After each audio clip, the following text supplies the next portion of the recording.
Good evening, or good morning for some, and welcome to the second in our series of 7 GCLR web seminars for 2013-2014, featuring Dr. Jack Richards. We would like to welcome back our participants to the GCL webinar who have joined us in the past over our 3-year history. For those of you joining us for the first time, welcome. We are glad you are here tonight. Your moderators for this evening are Dr. Peggy Albers and Dr. Dennis Odo, professors of language and literacy at Georgia State University in Atlanta, Georgia, USA, and me, David Brown, language and literacy doctoral student at Georgia State University. We are joined by our GCLR research team, Christy Pace, Tuba Ange Crowder, Aram Cho, Ji Hei Shin, Sarah Turnbull, and Jin Jung, all doctoral students at Georgia State University. Global Conversations in Literacy Research consists of online interactive web seminars with the intent to circulate cutting-edge research in the fields of literacy and language arts. GCLR is a research project seeks volunteers for our study of critical literacy professional development in online spaces. If you are willing to participate in a brief interview, please type your email address into the chat area and a research team member will contact you within a few days to schedule an appointment. We also invite you to take our survey. The link is on our GCLR website. The data collected will provide important information for understanding our research regarding web seminars and their impact on international literacy discussions. During tonight's web seminar, if you have any comments or questions, please type them into the chat box. Dr. Odo will monitor that area, and Dr. Richards will address these at the end of the presentation. We would love to know where you're participating from in tonight's webinar, so please use the star tool located to the immediate left of this slide and click your location on the map. If you're having trouble locating the star tool, a picture of it is located at the bottom of the slide. Also, if you would, please type in the chat area your location, what city, state, or country you're from. Great, it's so nice to see so many people from so many different places across our country and our globe.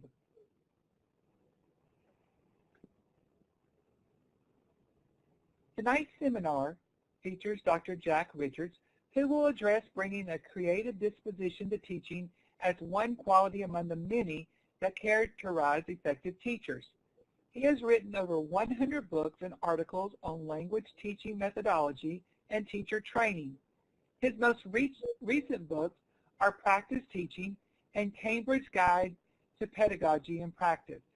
Dr. Richards has held senior positions in universities in New Zealand, Hawaii, and Hong Kong, and is currently an honorary professor at Sydney University, an adjunct professor at the Regional Language Center, Singapore, and in 2013-14, visiting distinguished professor at City University, Hong Kong. He is also an active art collector and a sponsor of numerous activities in music and the arts. To learn more about Dr. Richards' work, please access his website and his Amazon page. At this time, it is my honor and my pleasure to introduce Dr. Jack Richards and his presentation entitled Creativity in Language Teaching. Let's give him a virtual round of applause. Thank you very much. Thank you. And hello, everybody. I can hear some little bells ringing, but I think we're online now. Thanks for joining me tonight, and I look forward to discussing with you some of the issues that I cover. Now, as you probably realize, my background is in language teaching, but some of the principles that I'll be discussing, I think, are fairly generic and would apply to the teaching of any subject area. Of course, creativity is an issue that is becoming more and more in focus, not only in education, but in all domains, really, and it's said to be the driving force of success in a number of different endeavors. And for that reason, there's been a transfer to thinking about what it means to be a creative teacher. My field, as I said, is language teaching, and I'm particularly interested in the training of English language teachers and what are the qualities and dispositions and skills that effective teachers access and use during their teaching. So that's the background to what I'm going to share with you today. It was prompted initially by some research I reviewed that took place in the UK, where a number of schools where creative teaching had been identified was studied by a team of researchers, followed up by observations and interviews. And I looked at some of the principles that emerged from those studies and tried to follow through with conversations with English language teachers in different countries to see whether some of the same principles could be evident in their work. And the data set initially was a set of written and email communications with teachers in a number of countries who had attended my presentations, and I asked some of those teachers to engage in a conversation with me, and they submitted written essays in which they described the philosophies that they drew on in their teaching. And those that looked to reflect a more creative disposition, I followed through. We had meetings with a number of them and other forms of communication, and from those conversations I've abstracted a number of principles that I want to share with you tonight. Now, to start with a little definition of what creativity is that you see there on the screen: activity fashioned so as to produce outcomes that are both original and of value, and often identified with these kind of processes, if you like: solving problems in original ways, original thoughts, and so on. And so those, again, are the data sources that I'm drawing on in this presentation. I'm going to look at three different aspects of creative teaching. Firstly, the qualities creative teachers possess, in other words, the sort of cognitive side of things, how these are applied in their teaching, and how creativity can be supported in the school. When we talk about creativity, we can look at it from 2 points of view. One is in terms of products. What are the results of creative thinking? We see these, of course, in art, in literature, in various other domains. We see the products that are the results of creativity. The other issue has to do with the processes that creative thinkers draw upon in creating these products. And I'm going to be sort of going back and forth, if you like, between product and process.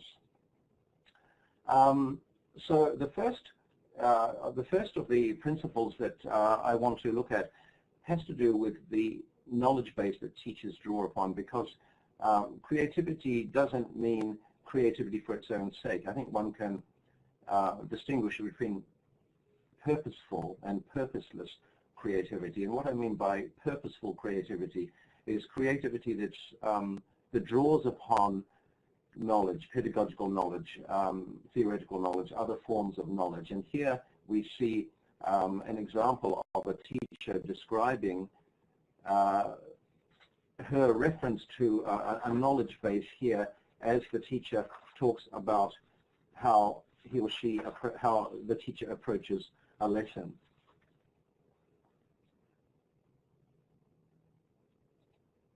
And in doing so, the teacher describes the technique that she used in this case to do with a narrative text.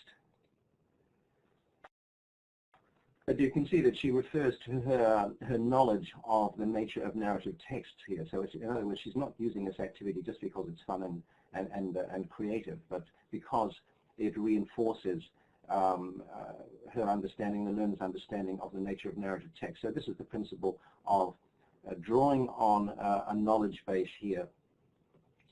Second principle has to do with confidence, because of course to be creative you have to be fairly sure of your sure of yourself and have confidence to be able to do things differently.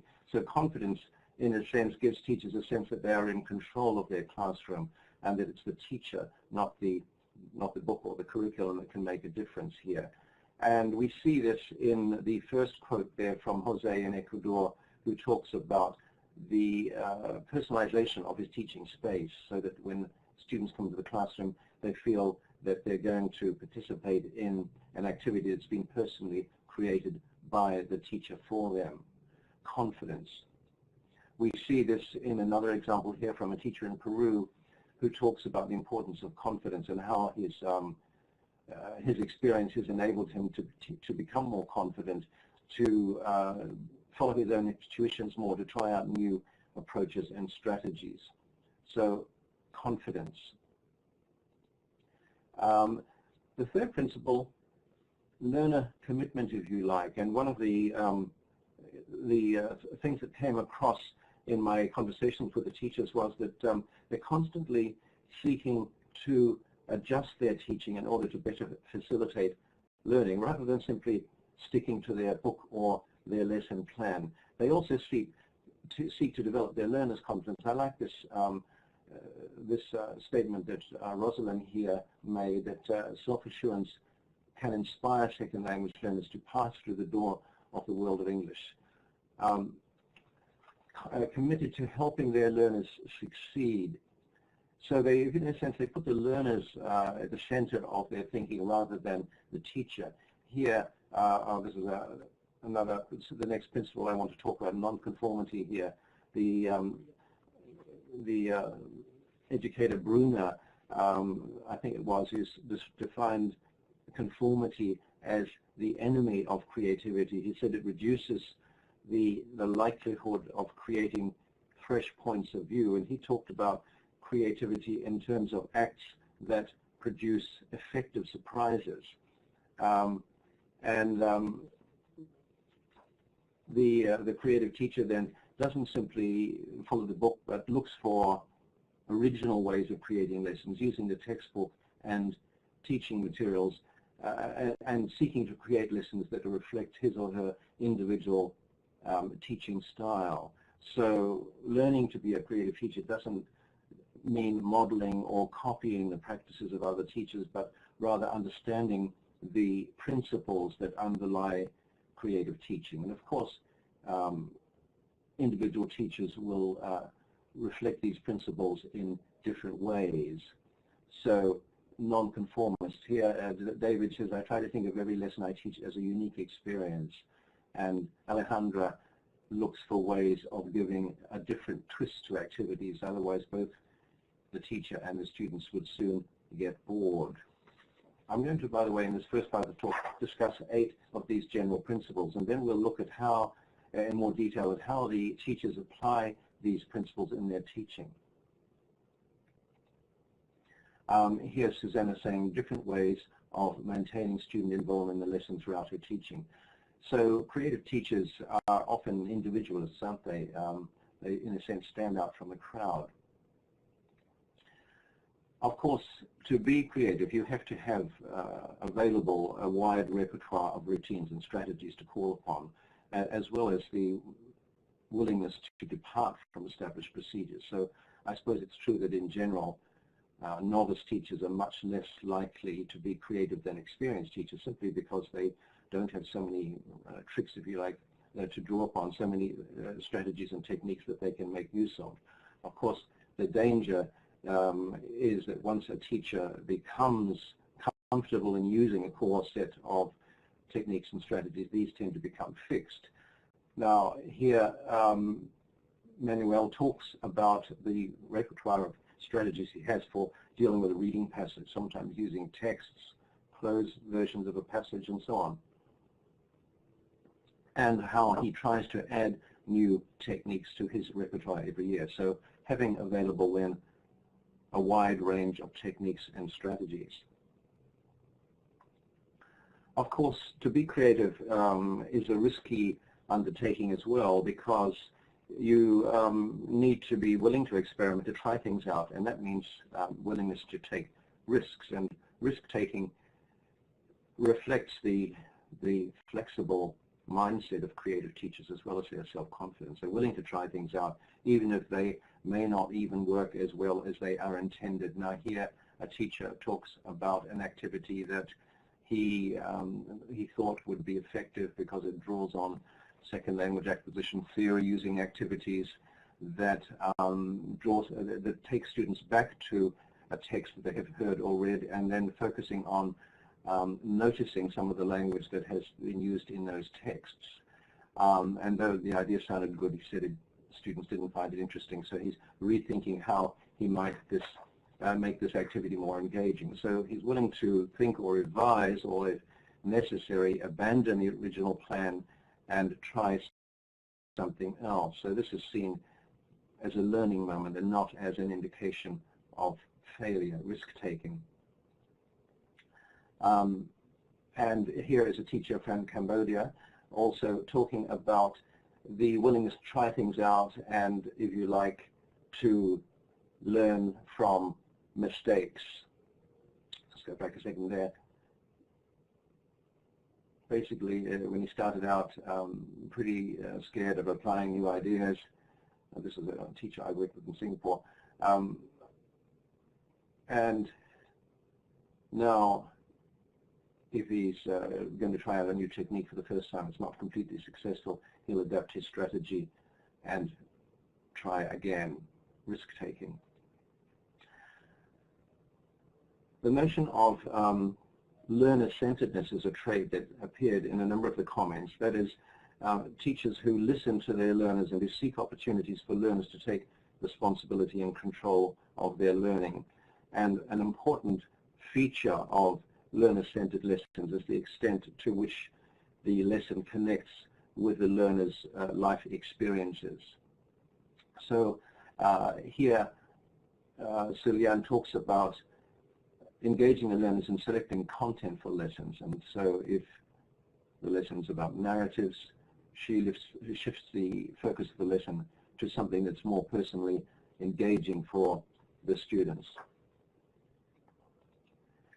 And here is Patrick in Thailand talking about how he encourages his students to bring to class words or expressions or idioms that they may have encountered, and he uses these as the basis for vocabulary building and argues that the words they bring are much more interesting than the ones in the book. And that reminds me of a book that a very distinguished New Zealander that I knew when I was a young scholar, Sylvia Ashton Warner, which those of you who are in literacy studies should read her book Teacher, because that book describes how, when she was working with Indigenous children in New Zealand, she sort of threw away the Ministry of Education textbooks and had the children bring words from their home experience, from their home life, often problematic home experiences, but she built the reading materials around the words that the children brought with them to school. I recommend you to have a look at that book, Teacher, by Sylvia Ashton Warner. It's an old book, it's a classic, but still very interesting. And it also it makes use of this principle here and the same technique that Patrick's using here in his work with learners in Thailand. Having students bring words they want to focus on, of course the teacher would have to be selective as to those the teacher wanted to pursue and do more work with. Learner-centeredness. And here Carolina is talking about having students likewise bring things they want to talk about to class, magazine clips, whatever, and she puts them into groups. I like this idea.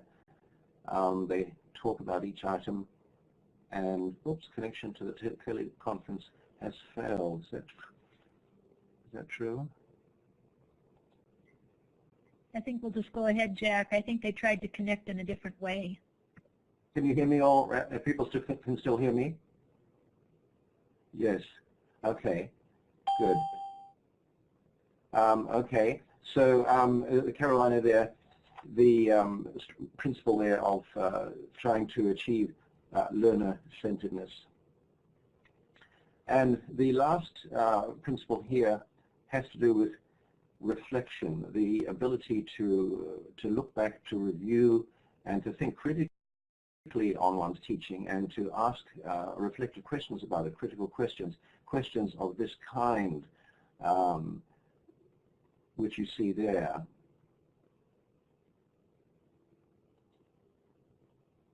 So the capacity to review one's own practice, to seek to expand one's own knowledge, and to try to find new ideas and practices that can be applied in one's own classroom. These are some of the examples of how some of the teachers I spoke to talked about how they engage in critical reflection on their own practice. One teacher talks about keeping a teaching journal, and as a useful consciousness-raising tool, one way of engaging in critical reflection. So those then are the first set of principles that, if you like, reflect some of the cognitive, special cognitive skills, if you like, of creative teachers. Knowledgeable, confident, commitment to helping one's learners succeed, non-conformists, having available a wide range of strategies, risk-taking, learner-centered lessons, and the notion of reflectivity. Now I want to go in now to look in at how these come across in terms of classroom practice. So picking up in a little more detail than those 8 principles in terms of what they result in terms of classroom practice. One is the notion of eclecticism, in other words, not being stuck with a particular method or approach, but drawing on what we sometimes call principled eclecticism. In other words, using a wide variety of teaching techniques and strategies instead of depending on a single method. And this teacher here talks about his eclectic approach to teaching, and the idea of blending from different teaching philosophies and practices, a best practice which utilizes anything that works with one's own learners. So not bound to a particular method. And so he goes on to talk about some of the methods that he's been exposed to in his teacher training as a language teacher, and how he finds something useful in all of them, or he picks things out that are useful. So eclectic approach there. Sometimes using principles of text-based teaching, sometimes more traditional approaches, and so on. Now, one of the issues that is interesting for me as a textbook writer is what are the features of a task that give it a creative dimension. And what I try to do in writing materials is to, often you're stuck with fairly familiar and traditional content, but you have to somehow treat that content in an interesting way. And some of the features of activities which can make them more creative are some of these that I've listed here, the extent to which there's challenge, topic, of course, personal element. Not all of these, of course, are you able to address in any particular task, but one looks at a task and tries to see how one can twist it in a way, or tweak it in a way, to make it a little more creative, a little more engaging, and therefore more likely to provide a stimulus for students to interact and themselves use language creatively. Intrigue. Is there a level of individual choice? Does the task involve some form of risk-taking?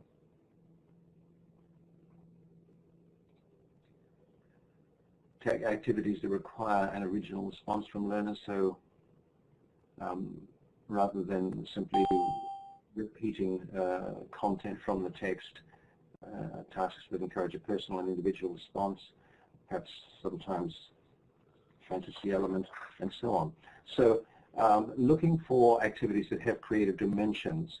Now, a group of teachers I worked with recently, I gave them a text to look at. It was a short story about a problem encountered by a handicapped child first time he leaves home and travels by bus, and then during the journey he's tricked into carrying a package by someone on the bus, and the boy becomes confused and goes to the police station where it's discovered that the package actually contains drugs. And the police officer who interviews this child, who's is handicapped in some way, doesn't believe the boy's story. They believe the boy's faking his illness, and the story ends up with the policeman discussing, what kind of prison that this boy will end up in. So there's a number of issues that are raised in this text that the students, teachers had to look at. So the question was, how would the teachers respond to this text? Some of them just saw it as language, and they just treated it as an opportunity to practice reading skills and vocabulary and grammar and so on.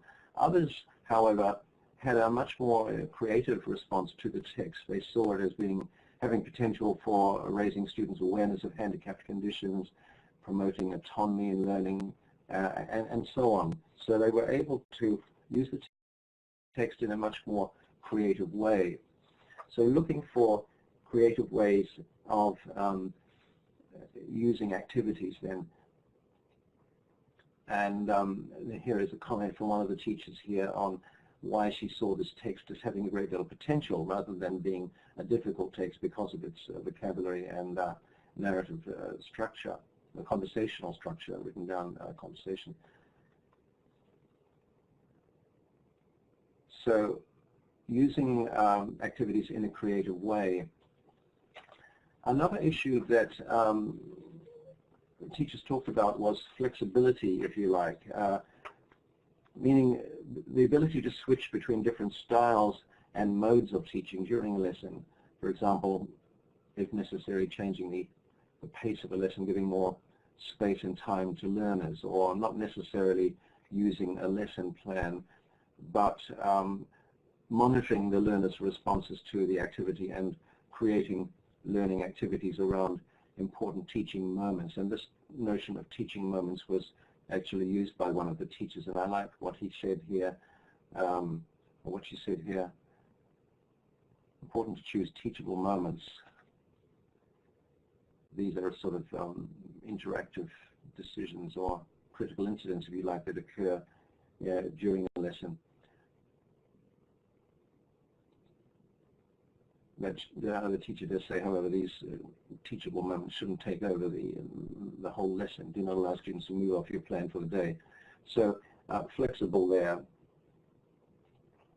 Other teachers here, again, I think reflecting this notion of flexibility and willingness to improvise and improvise around incidents that occur during a lesson, capitalizing on learning opportunities that they hadn't necessarily planned into the lesson. Different ways here in which teachers talked about adapting and departing from their lesson plans there.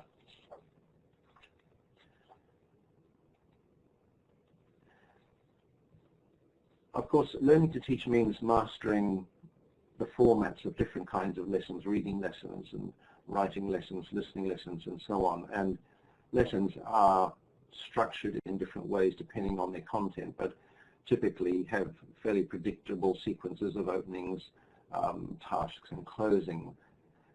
Of course, over time, teachers develop routines and procedures that enable these dimensions of lessons to be carried out efficiently and effortlessly, if you like. But there is a tendency for teaching to become increasingly standardized with the one-size-fits-all approach, particularly when teachers are working within a prescribed curriculum and teaching towards tests. So this often results in a teacher working from pre-packaged material such as a textbook and transmitting it, if you like, efficiently.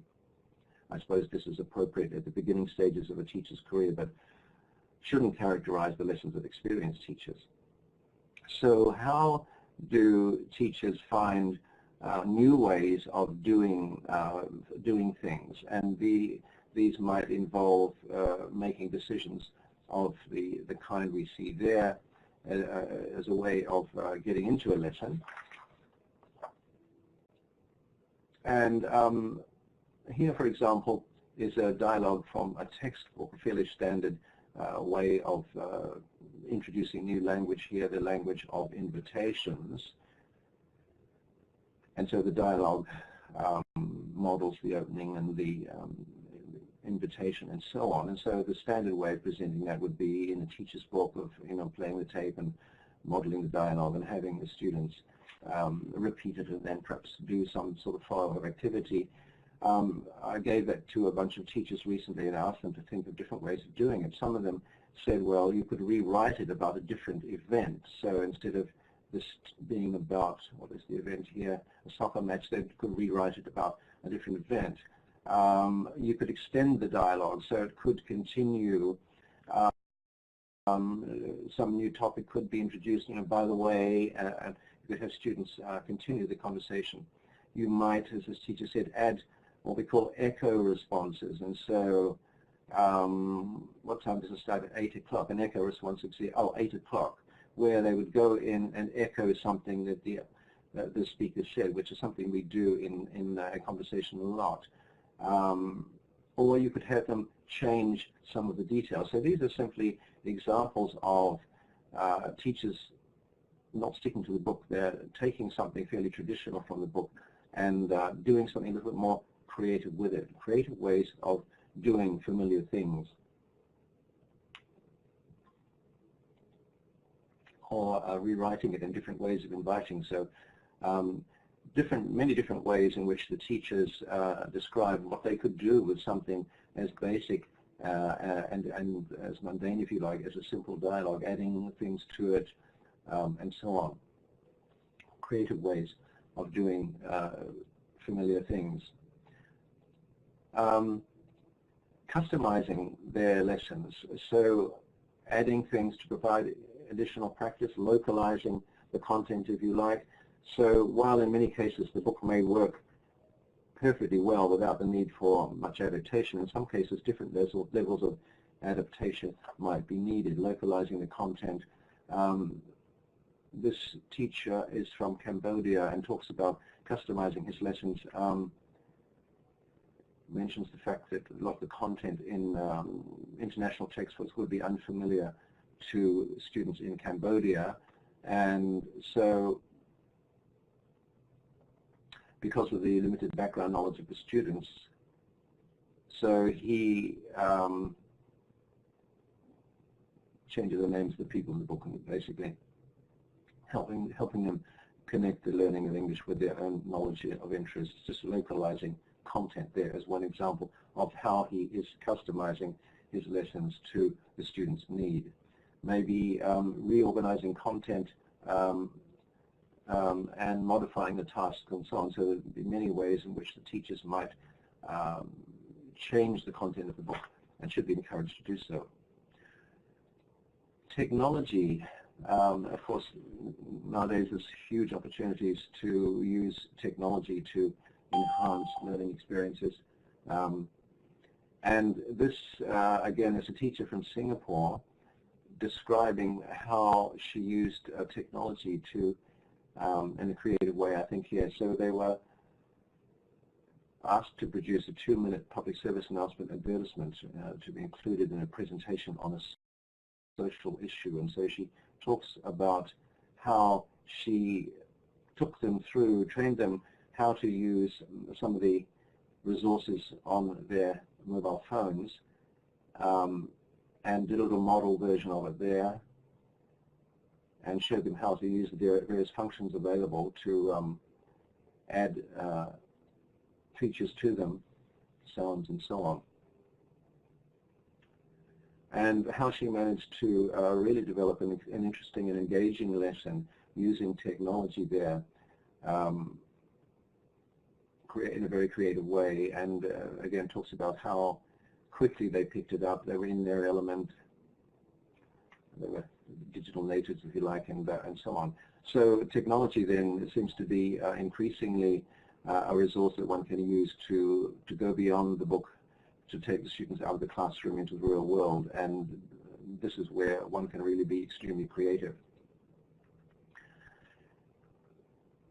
creative ways of motivating students as well, because language learning is such a lengthy process.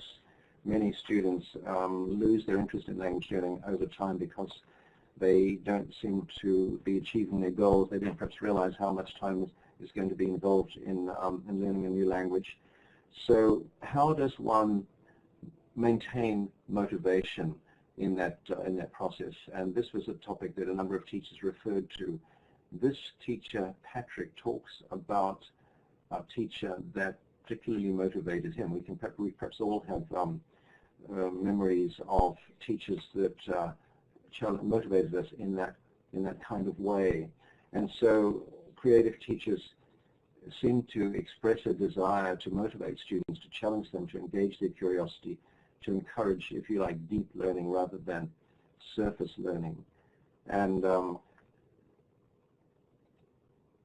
perhaps by creating lessons that are varied, by using authentic materials, bringing in materials from outside of the real world, using activities that require students to think creatively, and perhaps by encouraging creative collaboration among students. So to summarize then, some of the ways in which the creative dispositions of these teachers were reflected in their reported classroom practices then, and the 6 examples there, they use activities that have creative dimensions, teaching in a flexible way, looking for new ways of doing things, customizing their lessons, and making use of technology as well as creative ways of motivating students. So if we accept the premise that creativity is a desirable feature of teaching, and that teachers differ in the extent to which they teach creatively, and if we want to foster a more creative approach to teaching in the schools, this brings me to the third point of how creative and creativity can be supported in the school. One way of thinking about it is to take a laissez-faire approach and assume that it's over to the individual teacher, and that schools are more concerned about how well students perform on standardized tests and so on, or on the quality, or the school might be more focused on, what sort of technology they've managed to acquire. But commitment to creative teaching does require a change in a mindset. And here's an example of how a school discouraged creativity. This teacher said that he was given a course book to teach, and when he said, well, I'll see how I can use it and how I can adapt it, he was told in no uncertain terms he was not to do this. He said the students would be measured by their progress in terms of how far they'd gotten through the book and so on. So he's basically told, stick to the book and not to do anything particularly creative with it. So that's a good example of how creativity can be discouraged in a school, or when the curriculum, the tests, and constant monitoring drives teaching, and teachers cannot depart from practice, or when they're not given time to be creative, when they're not encouraged to do so, and when they're stuck with fixed routines and procedures.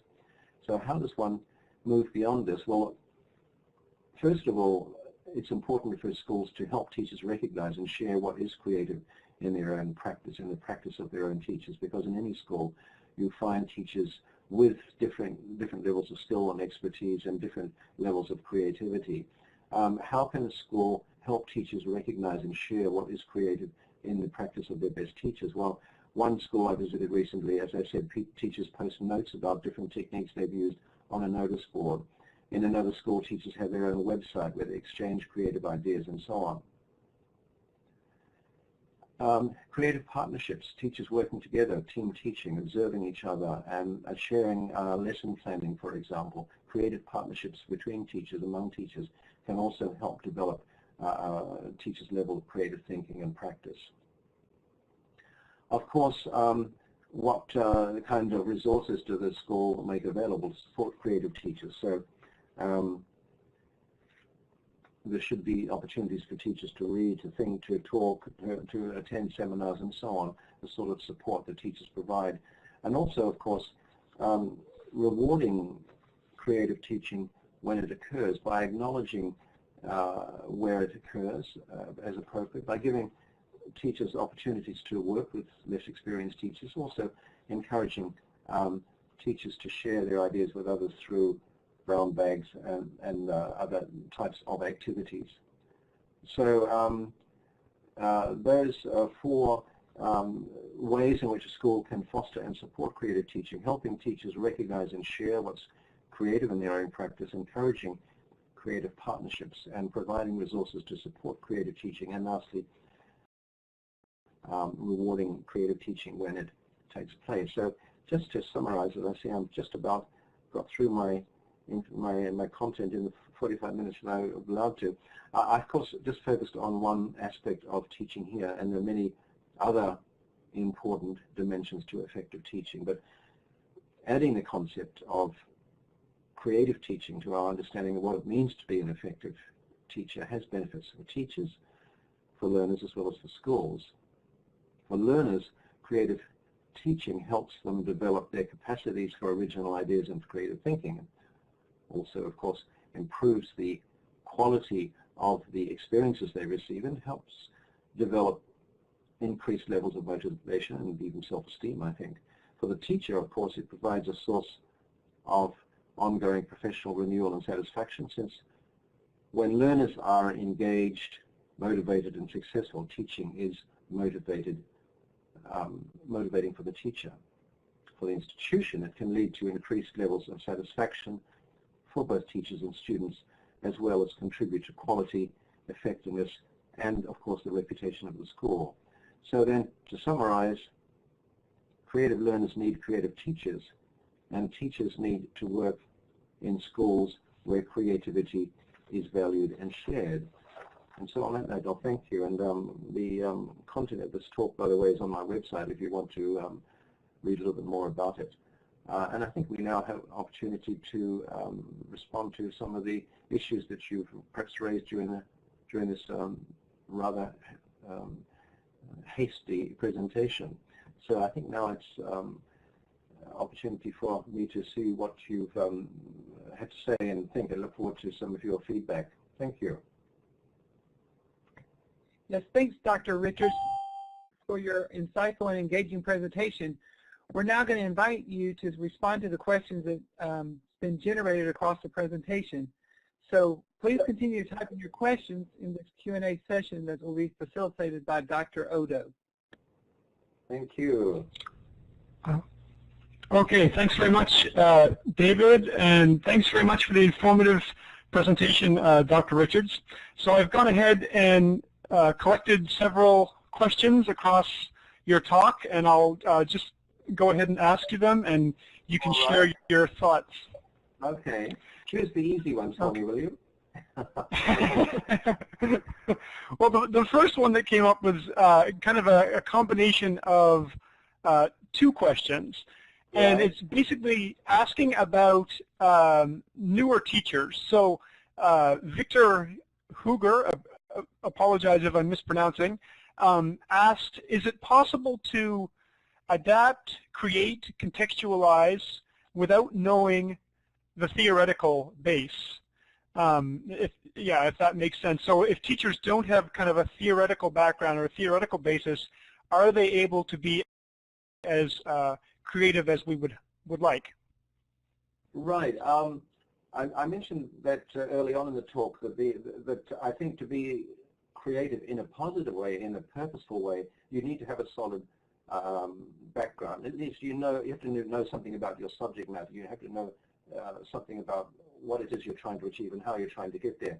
And let me just give you an example of a teacher being creative but purposeless. And this was a teacher that I worked with a few years ago, and no matter what class this teacher taught, whether it be a writing class or whatever it was, he always started with about 10 or 15 minutes of an activity he called sponting, in which he would just put words on the board and do a sort of word association. He might put up the word English, and then he'd ask them how many words they can think of that end with ish, and then this would go on and this sort of free association, which he thought was a good warm-up activity, and when I asked him what was the theoretical basis for it, how did it link to what he was trying to teach and so on, he didn't really have a convincing reply. To my mind, it was an example of purposeless creativity. So yes, it's very easy in a sense to be creative, but that creativity has to have a purpose to it. So the relevance here of a relevant knowledge base is that it helps you identify an appropriate purpose for. I mean, if you don't know anything about the nature of reading, the nature of literacy, it's likely that you might be creative in ways that might be, counterintuitive, or might in fact discourage the development of effective reading strategies. So coming back to, I think, Victor's question there, yes, the two have to go hand in hand, knowledge and then the ability to draw on that knowledge in creating a creative response to an issue, if you like. I hope that sort of answers the question. Of course, there is some theory and knowledge that is going to be more relevant than others, and that's an issue for people like ourselves who are designing teacher education courses, is to make sure that the content knowledge, the pedagogical knowledge, and the disciplinary knowledge that we provide is actually helping teachers with the kind of thinking and actions that they have to take. That's another issue too. Thanks for that question, Merle. Great. So the next question is, this is actually an amalgam of two questions. So the first part is from Rebecca Beria, and both of these questions get at teacher self-perceptions. So this is more of a comment from her, but the follow-up question was actually asked by Dr. Albers. So she says, people don't often perceive themselves as being creative or thinking creatively, and they tend to think that it's something, only artists, quote-unquote, artist types have. And Dr. Albers asks, well, then how do we convince teachers that they are, in fact, creative? That's an interesting question, because you have to start with awareness of how you're teaching, so self-awareness, and so you can't really evaluate your own teaching or reflect on your own teaching until you have a good picture of how it is you're going about it. And this may come about through looking at a video of your lesson. It may come across through looking at the way you responded to a lesson planning activity and so on. So, but I think when teachers work in groups and compare the way they might address a particular issue and the different strategies that might be appropriate, they can then step back and ask, to which extent are we going further with the task? Are we adding a creative dimension to it? Are we simply using a sort of tried and tested technique that we've got from one of our professors or from one of our books, or are we looking for ways of going beyond that in order to make the activity more engaging? So it is true that sometimes the best and the most creative teachers in the school may be unknown to other teachers, and that's why it's always useful, I think, to make use of opportunities for peer observation, where you simply look at how teachers deal with the same sort of lesson content that you might have had to prepare, not to evaluate in any sense, but to see in what ways does the teacher make that lesson more creative. So of course you have to have a sort of checklist or some sort of criteria for saying what is a creative way of addressing the issue and what is not.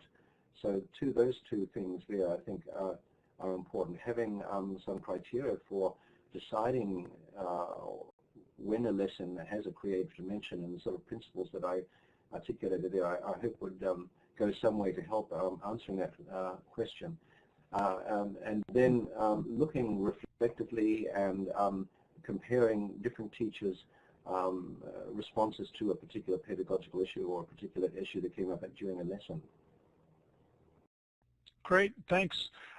So my next question comes from Christy Pace, and she asks, she says, I agree with these principles, but she's talking about in the forefront of education here in the U.S. is the Common Core standards. Right. And so how do we, sorry? Yes, yeah, please continue, yeah.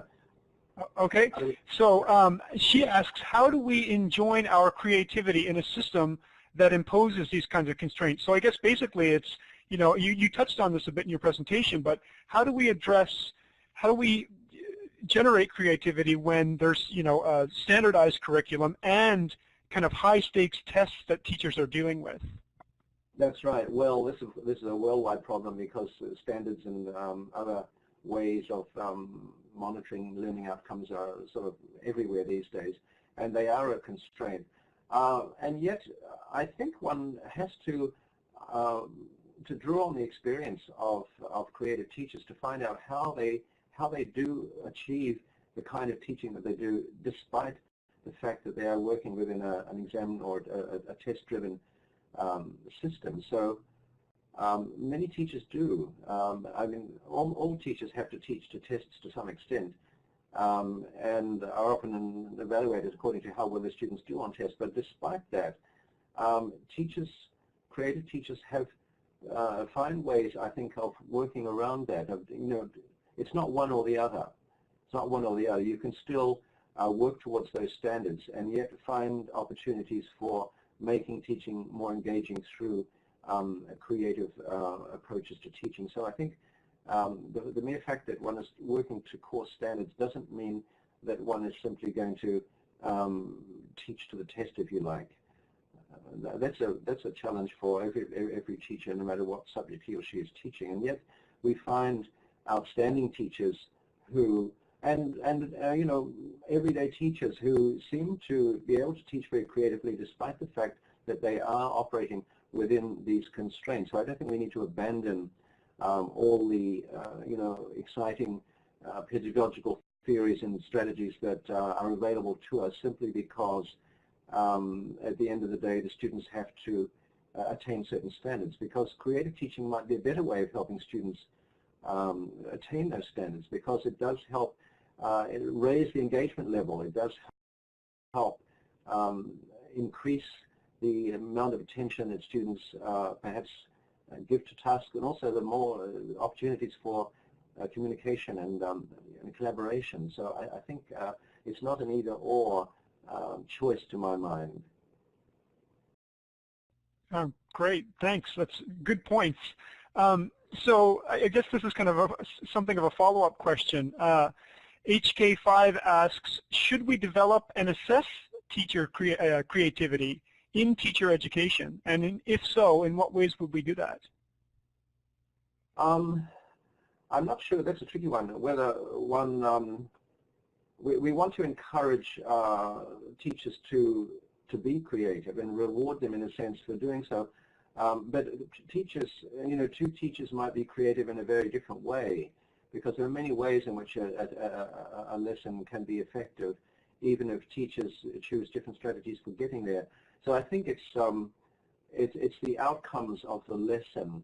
Creativity might only be one strand to it. It's the level of engagement that the teachers achieve during a lesson, the extent to which the content was mastered, and so on. So tricky one, isn't it? Whether we can evaluate teachers according to levels of creativity. I don't think we can really. I think we encourage it and ask teachers to describe how they achieve it. It's one of the things that we could include in our criteria for what teachers should be working towards in a lesson. But sometimes it's there, sometimes it's not. So I'm not sure that I've answered that one very effectively myself. Perhaps somebody else has a good answer to that question as well. What do you folks there think? Yeah, I mean, it's a good question. I'm not sure I'd have a great answer to it myself. And so, yeah, maybe in the comments some folks might want to share their thoughts on that. So I have another question here. This one's actually from Dr. Elbers again, and I just thought it might be interesting to you, given your own interest in the arts. This is more of a comment, but I wonder if you'd be willing to comment on her comment. She says, I wonder how drawing and the visual arts come into play with creativity in teaching. Many teachers are less likely to include visual art because they see this as a very creative activity. So do you have any thoughts on that, Dr. Richards? I don't particularly, but just earlier this year, I spent a few months in Hong Kong in an English department that I set up there some years ago, and recently the department has added to its curriculum a focus on creative writing and literature as well. And I have never had much opportunity to work with specialists in creative writing, fiction writers and so on in particular. And just sitting in on some of the workshops and the sessions that those scholars presented did, I found, generate lots of ideas that I thought I could apply in different ways to my own teaching. So this is an example of moving outside a traditional ESL kind of curriculum to a sort of more literature-based curriculum, and particularly looking at creative fiction and different forms of creative writing and what one could learn from that. So that's not exactly taking you into the arts, but certainly looking at creativity in different fields and experiencing and creativity in different fields could be a good way of stimulating thought about what does it mean to be creative. And so there may be some transfer back to one's own teaching, even though the activities that one did were not ones that would immediately apply to one's own teaching. So I think any experience with creativity is likely to be a useful learning opportunity, whether it be from art, from poetry writing or fiction writing, and so on. That's great. Thanks very much. I think we're kind of running short on time, so I'll just say thank you very much for the thoughtful and insightful answers, and thanks again to all of our participants for the insightful questions. So I'll go ahead and turn you over to David. So thanks again, Dr. Richards.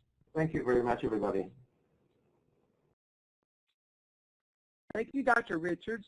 You certainly offered an intriguing and forward-thinking perspective on tonight's literacy conversation, and much to consider in the realm of literacy education.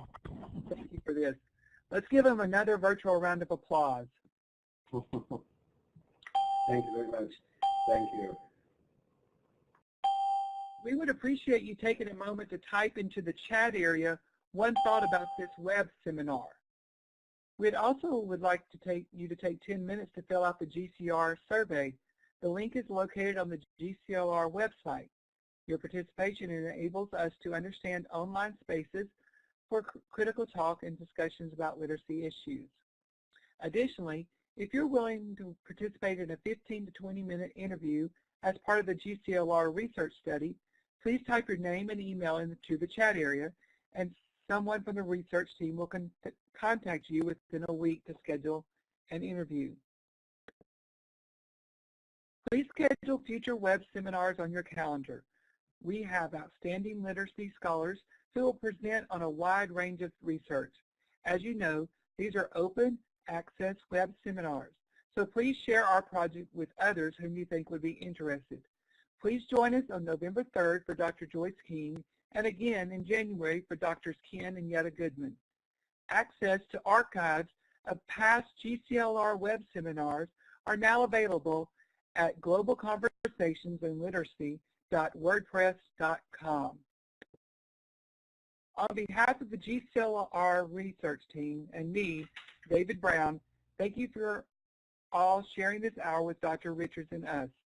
GCLR truly appreciates your attendance, participation, and most importantly, your interest in these most important decisions about literacy. For those of you wishing to continue the conversation generated by Dr. Richards' talk, please join the Twitter room, #GCLR_GSU following this presentation. Thank you, and enjoy the rest of your evening or morning. Online interactive web seminars with the intent to circulate cutting-edge research in the fields of literacy and language arts. GCLR is a research project seeks volunteers for our study of critical literacy professional development in online spaces. If you are willing to participate in a brief interview, please type your email address into the chat area, and a research team member will contact you within a few days to schedule an appointment. We also invite you to take our survey. The link is on our GCLR website. The data collected will provide important information for understanding our research regarding web seminars and their impact on international literacy discussions. During tonight's web seminar, if you have any comments or questions, please type them into the chat box. Dr. Odo will monitor that area, and Dr. Richards will address these at the end of the presentation. We would love to know where you're participating from in tonight's webinar, so please use the star tool located to the immediate left of this slide. And it's said to be the driving force of success in a number of different endeavors. And for that reason, there's been a transfer to thinking about what it means to be a creative teacher. My field, as I said, is language teaching, and I'm particularly interested in the training of English language teachers and what are the qualities and dispositions and skills that effective teachers access and use during their teaching. So that's the background to what I'm going to share with you today. It was prompted initially by some research I reviewed that took place in the UK, where a number of schools where creative teaching had been identified was studied by a team of researchers, followed up by observations and interviews. And I looked at some of the principles that emerged from those studies and tried to follow through with conversations with English language teachers in different countries to see whether some of the same principles could be evident in their work. And the data set initially was a set of written and email communications with teachers in a number of countries who had attended my presentations, and I asked some of those teachers to engage in a conversation with me, and they Good evening, or good morning for some, and welcome to the second in our series of 7 GCLR web seminars for 2013-2014, featuring Dr. Jack Richards. We would like to welcome back our participants to the GCL webinar who have joined us in the past over our 3-year history. For those of you joining us for the first time, welcome. We are glad you are here tonight. Your moderators for this evening are Dr. Peggy Albers and Dr. Dennis Odo, professors of language and literacy at Georgia State University in Atlanta, Georgia, USA, and me, David Brown, language and literacy doctoral student at Georgia State University. We are joined by our GCLR research team, Christy Pace, Tuba Ange Crowder, Aram Cho, Ji Hei Shin, Sarah Turnbull, and Jin Jung, all doctoral students at Georgia State University. Global Conversations in Literacy Research consists of 1314 visiting distinguished professor at City University, Hong Kong. He is also an active art collector and a sponsor of numerous activities in music and the arts. To learn more about Dr. Richards' work, please access his website and his Amazon page. At this time, it is my honor and my pleasure to introduce Dr. Jack Richards and his presentation entitled Creativity in Language Teaching. Let's give him a virtual round of applause. Thank you very much. Thank you. And hello, everybody. I can hear some little bells ringing, but I think we're online now.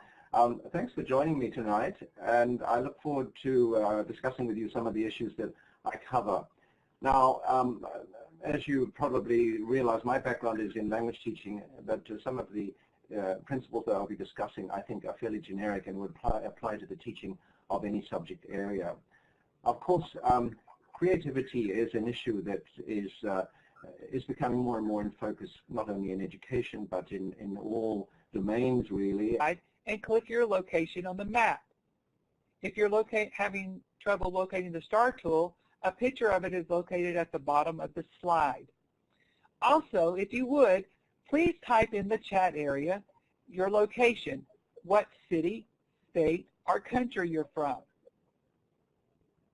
Great, it's so nice to see so many people from so many different places across our country and our globe.